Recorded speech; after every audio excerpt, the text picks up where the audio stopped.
Welcome to the Luke Macias Show. 1 week from today, the legislative session will be over, which means that every single day that passes matters. And with that in mind, the Texas Senate decided to work over the weekend.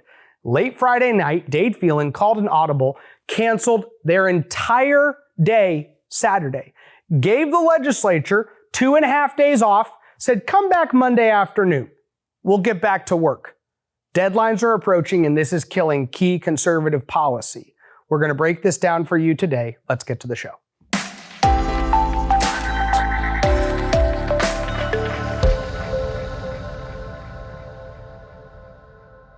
So we're about to land the plane. We're in the last few days of the legislative session. Today's Tuesday, and on Tuesday, it's the very last day that you can even pass Senate bills in the Texas House of Representatives. So even though the legislative session goes through till next Monday, so many of these deadlines essentially kill bill after bill after bill. So as one example, the Senate bill that would ban Chinese land ownership of agriculture land, water, minerals, oil and gas, that's already dead because it is still in committee, the State Affairs Committee. Multiple good pieces of legislation that we talked to you about last week. So I got a lot of emails or texts back from people who listened to the episode where I just outlined all of these different Senate bills that were dying in the Texas House of Representatives. Okay. I'm here to tell you that all of those bills are dead. Now, as I can definitively say that because they needed to pass out by Saturday, and the fact that they didn't and a committee report wasn't sent to the calendars committee means they didn't even have a chance. Now, the truth is there are a lot of bills that have even been placed on Tuesday's calendar that are still dead. And why is that the case? Because Friday night, Speaker Phelan got up and bumbled his way into adjourning the legislative session. But he did something unexpected. And when I say unexpected, I don't think the vast majority of Texas House members expected him to do this. He canceled Saturday's work. The legislature had planned to come in Saturday, and on the docket included a couple key election integrity bills and a number of bills that are actually going to pass Monday. But the reality was, when he did that delay, he took all of Saturday's calendar and punted them till Monday afternoon. See, every single day matters. And we've stressed this since January when we talked about the 5-day weekends. And then it's kind of a theory. You're theoretically explaining to people that all of these days add up. But at this moment in time, you literally say that as of Friday night, the only time you have to pass Senate bills off the House floor on second reading is Saturday, Sunday, Monday, and Tuesday by midnight. And when Friday night hits and he says members, and they were all planning on coming in Saturday, they had a calendar for Saturday. They had been informed earlier that day by the speaker, we're coming in on Saturday. He gets up and says, members, Charlie Geren moves that the House would be adjourned until Monday at 1 p.m. Now, what does that mean? Monday at 1 p.m. Now, first of all, you have to understand, Charlie Geren doesn't actually get up. They just select different members to make the motion, and the speaker reads it. Ultimately, these are the speaker's decisions that he makes. So he basically said, not only are we not going to hear legislation on Saturday like we were already going to, we're definitely not going to hear it on Sunday. We're not going to hear it most of Monday. Because when we come in Monday, they didn't even start debating stuff until 2 p.m. And now, Monday, you have the Monday afternoon calendar and the Tuesday calendar. So the reality is that they then took Saturday's calendar, added it onto Monday's calendar, set a calendar for Tuesday, and look, all this legislation we're going to get done. Here's what I can guarantee you is going to happen. And as I'm coming to you, I can't definitively say it because it hasn't happened yet, but I will update you in our second episode this week.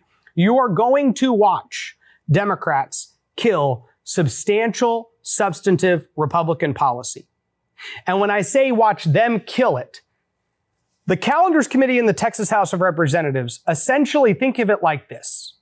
I don't know if you've ever seen like the movie scenes where like the mob boss brings out the person and then hands this like young recruit a gun, is like, you have to kill this person, okay?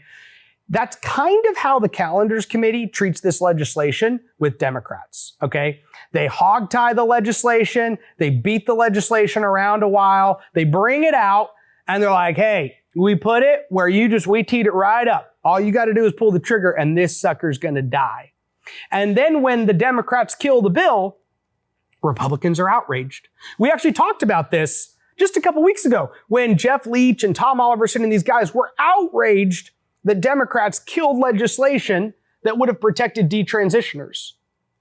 Now, they killed the legislation that was completely set up on a tee for them to kill.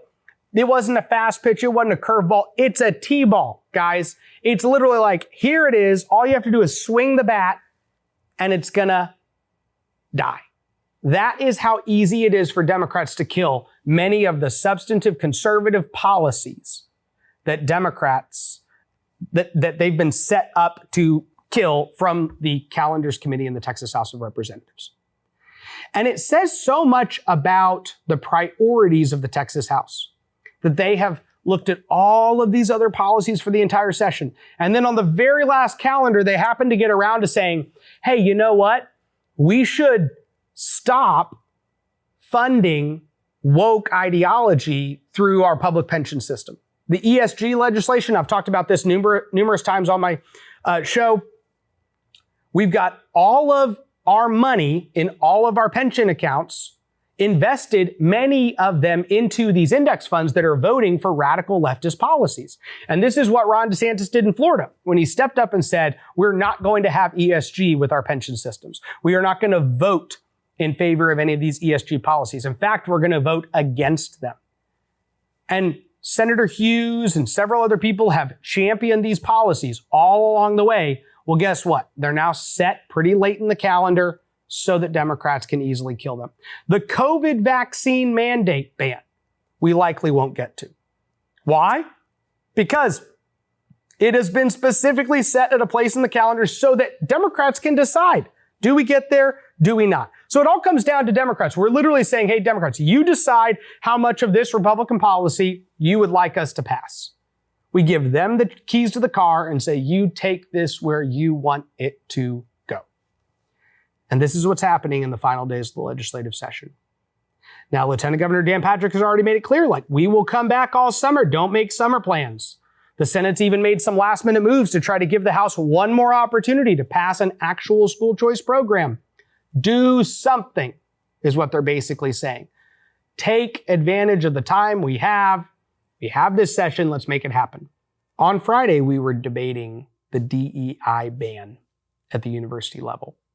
And you have to understand that the Texas Senate passed a very strong bill out of their chamber that said all of these DEI policies. Remember, we had Scott Yenner on our program. He talked about the 700 employees that A&M and UT have combined that do nothing but push these Marxist ideas. This bill said they don't exist anymore. We're getting rid of their positions. We're not even allowing the university to push all of the ideas they have. You're not allowed to create these programs that are designed to treat people based on these immutable characteristics, the color of their skin. You can't do that. You can't have a racist program. That's basically what it says. The Senate passed a great bill. House leadership, John Kemple, guts the bill and walks it down into this bill that basically says, well, you can't do it unless it's privately funded, which, by the way, you're just going to raise a bunch of private funds and then have the 300 employees work for like these grants and these leftist foundations and stuff that are allowed to now hand money to our colleges and keep all of the programs alive. So they built all of these loopholes. The debate starts. Representative Matt Schaefer authored 2 great amendments on the bill, most of which got on. There was a pause for a while. There was a lot of negotiations that happened, but Representative Schaefer's language largely gets added onto the bill. So it goes from this bill with all these loopholes to now back to a stronger version that says we're getting rid of all this woke ideology on our university campuses. And then Democrats sit there and just debate. And they throw amendment after amendment after amendment after amendment after amendment. Dozens of amendments at this bill. They're crying and screaming and yelling. And the antics, the fit that they're throwing, is rewarded by House leadership, who then pause and decide, hey, let's give them something. So they give them 3 aspects of one amendment offered by Chairman Kemple. One is that they say, okay, how about this? For y'all's sake, and bear in mind that at this point, House leadership, the only leverage Democrats have is we can make you debate this late into the night. They can't kill the bill. They don't have the votes. They tried to kill it with points of order. They tried to amend it. Every one of their amendments failed by 20 votes, 20 to 30 vote margins. So they basically cannot change this bill.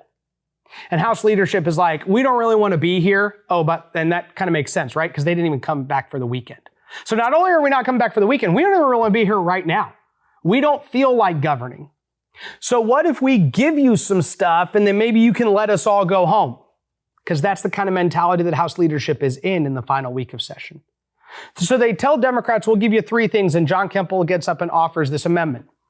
He offers an amendment that says, hey, instead of banning DEI in September, let's ban it next January. That way all of our universities can still have DEI in the fall semester. So that was one thing they gave Democrats, which of course, if you're a Democrat, you're like, yeah, thanks. We'd love 6 more months. They then said, hey, how about this? All of those people that are hired, we are going to say that the universities should hire them into a different position that pays them the same amount of money.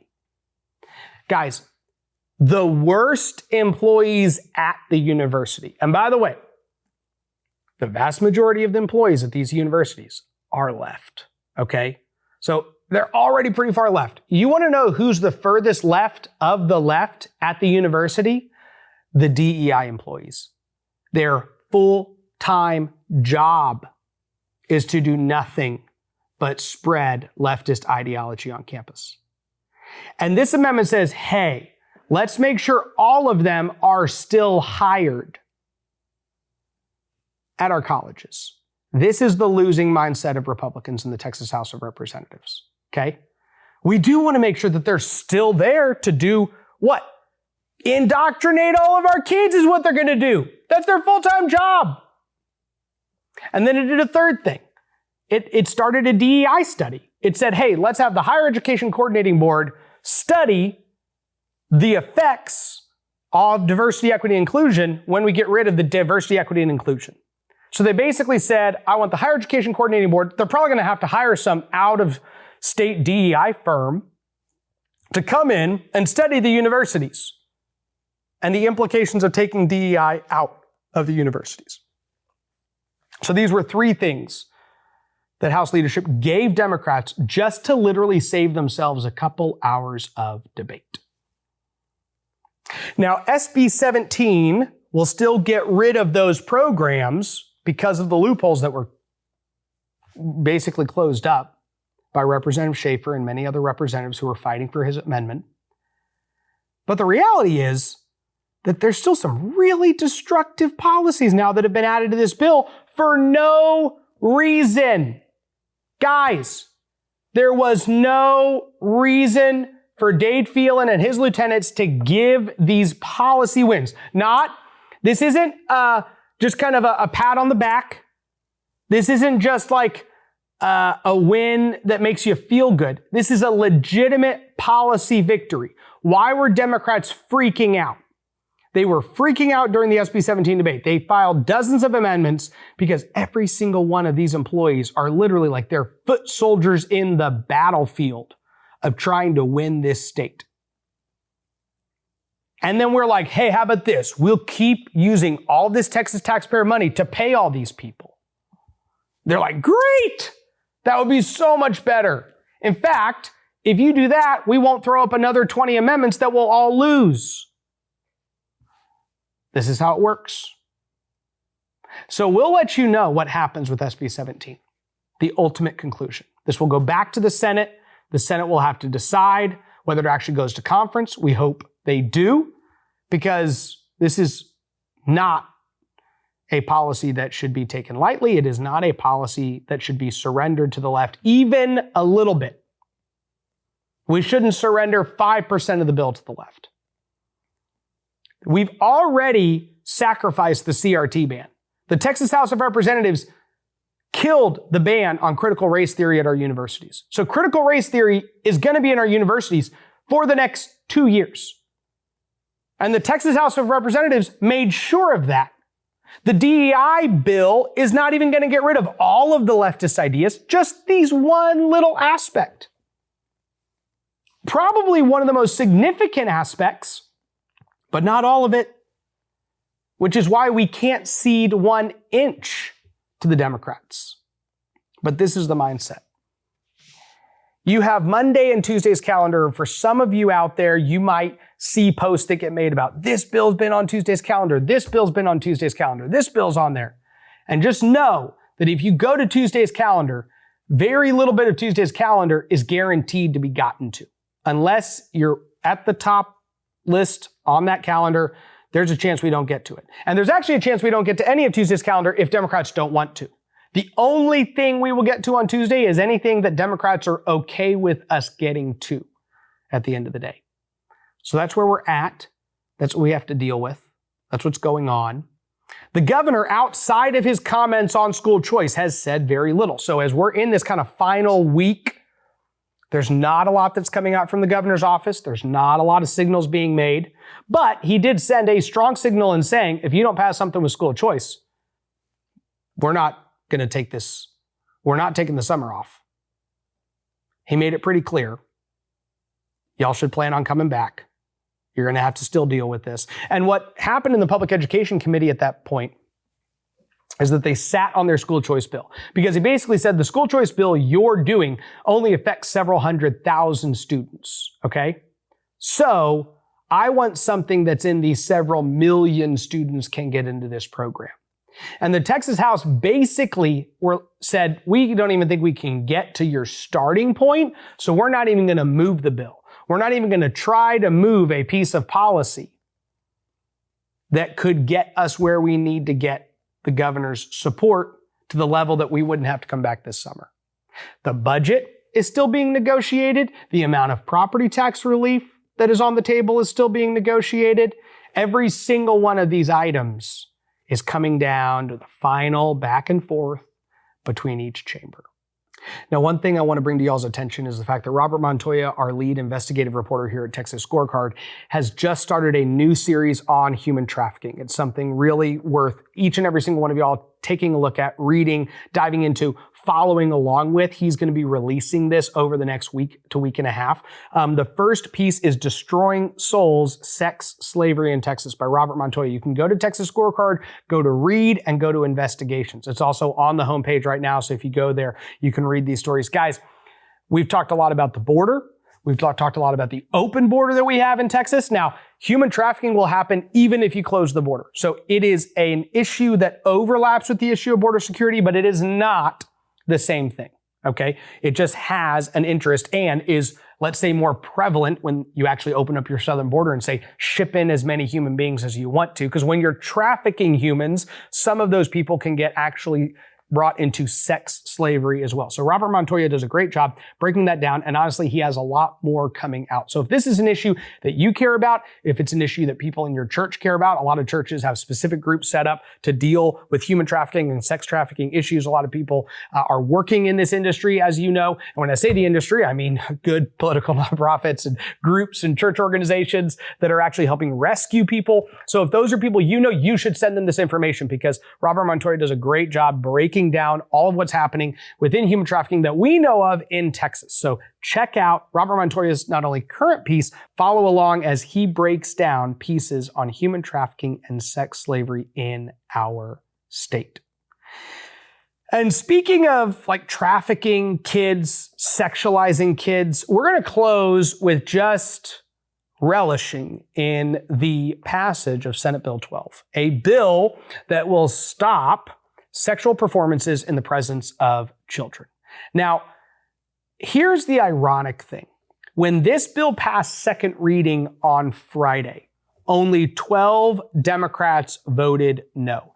And this is what my first thought was when I saw that happen. A bunch of Democrats didn't actually want to say, hey, we should literally vote to allow sexual dances in front of kids. So they just voted present, not voting. Okay? There were like 7 or 8 Democrats that voted for it, 12 that voted against it, and the rest were all like, present, not voting. I just don't want to put my name to this. They got a ton of crap over the weekend. So by the time it came around to Monday, 45 Democrats all voted no. I think everybody just gave them a bunch of pressure, and they're like, okay, fine. I'll vote to let people, gyrate and move around in front of kids, which seems weird that they would vote for that. But Welcome to the Democrat Party of Texas. Oh, by the way, this is the same Democrat Party that Dade Phelan is handing goodies out to on the floor. If y'all throw a big enough fit, we'll give you a bunch of amendments that help all your pals to continue to be hired in our universities, even though you're the same ones that are like, I want sexual dances in front of kids. But that's okay. That's how that's how House leadership works. But just the first thought I had when I saw 12 no votes on Friday was Texas House leadership was going to kill a bill that only 12 Democrats had the guts to vote no on. And that's crazy to me. What that means is that we have such a losing mentality in the Texas House that something that has such broad-based support for it that even, 7, 8, 9 Democrats will vote with every Republican to stop this kind of stuff. That's the kind of policies that are bottled up, just sitting there for months. And then they're moving out the most random Democrat legislation. Texas Family Project shows up and starts blasting every single person in Dade Phelan's district. And within 24 hours, the bill's set for a hearing. It has a hearing. They meet. They vote the bill out. They have a formal meeting. They get that bill moving. That thing had legs. Once accountability and transparency was brought to the actions that were happening. And these issues are powerful. They're so powerful that a Republican Speaker of the House, who literally was supported by the LGBTQ caucus to get elected, and said, I want to reform the Republican Party when he was State Affairs Chairman. I want to reform the Republican Party. I don't want us to be the party of gay bashers anymore. It's the 21st century. We need to move on from these issues. That's what he said. Fast forward 4 years. He's kind of like, well, look, they just started telling people in my district I'm killing this bill. Now I got to pass it. These issues are powerful. They're so powerful that even bad Republicans who will cut any deal with Democrats can't cut a deal on stuff like this.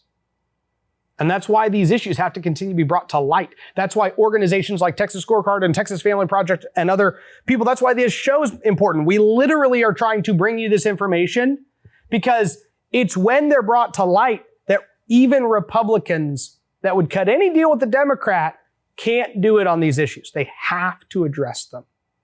And I'll tell you this, the left's not going away. They're not going to walk away from this session and say, you know what, the message is clear. We're not allowed to sexualize the kids. We're not allowed to trans the kids. We're not allowed to queer the kids. They're not going to say that. That's not the message that the left has received. The left doubles down. The left goes for more. The left gets more angry and they try to take more ground. We're about to go into the most debaucherous season of the year.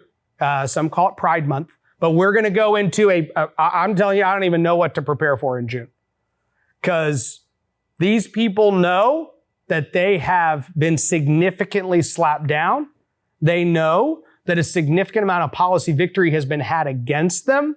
And I don't think their reaction is going to be to go quietly into the night. So stay on the alert. Keep your eyes down. That's just a general good rule during June. I don't know what to call it. Okay, some people don't like it when I call it Pride Month, but I think when people hear Pride Month, they think like, close your eyes, look down. I feel like driving down when I was like 5 or 6, mom would be like, don't look to the right, because there's some like, I don't know, billboard for Twin Peaks or something. And so I'm like, well, no, I'm going to look to the right. But okay, I was 5 or 6. I didn't know what I was doing. But I'll tell you this, I hear Pride Month and I just like look down. I don't know what's out there. It's a jungle. Who knows what you're going to run into? That's what we're going into. And what we're going to see, what we are going to learn in June is what kind of bills we need to pass in 2025. That's what we're going to learn. We're going to literally watch behavior and say, how do we stop that from happening? How do we stop that from happening? And legislation is going to start getting drafted. This is why we have to be on the alert. But the good news is that when everyone stepped up and said, no more of these sexual performances in front of kids, that bill does look like it's going to get to the governor's desk. And it will mean that some of these performances that were scheduled to happen in June and July and August are not going to happen. So praise God. I'm very grateful. We've got a lot more work ahead of us. And hopefully we have a handful more policy victories left for this legislative session. And we will let you know if there are any later this week. God bless you and God bless Texas. No ads, no paywalls, no government grants, and no corporate masters. Just real news for real Texans. This is Texas Scorecard.